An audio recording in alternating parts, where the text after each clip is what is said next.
Stonewall was a terrible movie. I'm not surprised that this film was a frustrating mess. After all, Roland Emmerich is known for making disaster films, and it's pretty obvious that this film was a disaster. Stonewall was universally panned by critics and audience members, so it's safe to say that my opinion on this movie isn't controversial. What is controversial, however, was the movie itself. It's whitewashed, trans-exclusive, and historically inaccurate.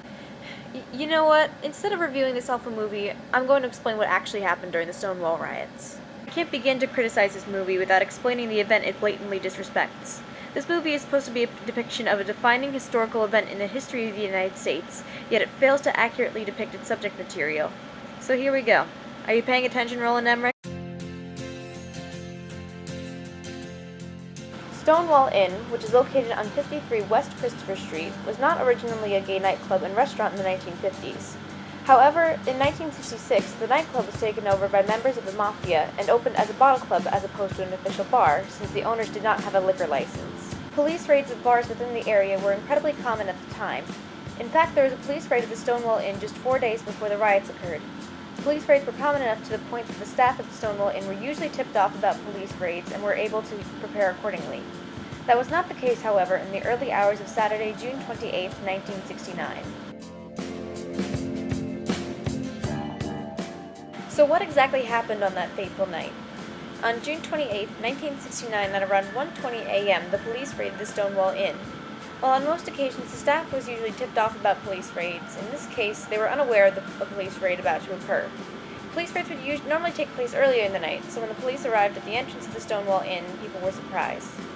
How exactly did a police raid turn into the Stonewall Riots? It's hard to say for sure, as there's very little video recording of the riots and only a few pictures from it. Eyewitness accounts say that the police raid started off as usual. The lights were turned on, attendees were rounded up and identified. While this was occurring, a crowd of bystanders began to accumulate outside the club.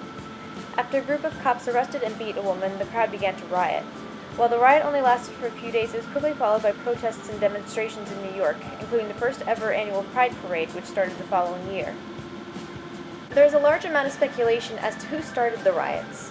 While no one knows for sure about who threw the first brick at the wall, most activists believe that it was thrown by Marsha P. Johnson, a black transgender woman, and not some white Abercrombie & Fitch model who accidentally triggers one of the most iconic movements of the 20th century because his boyfriend cheated on him. I may seem like I'm overreacting to Emmerich's decision to change the narrative, but this was an actual historical event with actual people who participated in it.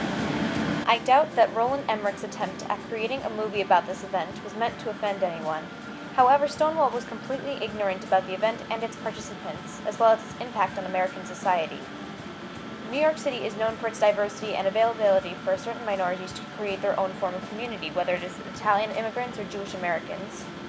Up until the riots of Stonewall, however, there weren't any prominent LGBTQ community in the United States. Despite facing backlash from the riots at Stonewall, gay and transgender people were able to band together to create a new community, which, as mentioned earlier, was made evident by the first gay Pride Parade in New York City, which took place exactly 1 year after the Stonewall Riots. In conclusion, Stonewall fails to capture the iconic moment that created the LGBTQ community, and that's why I say it is best to skip it.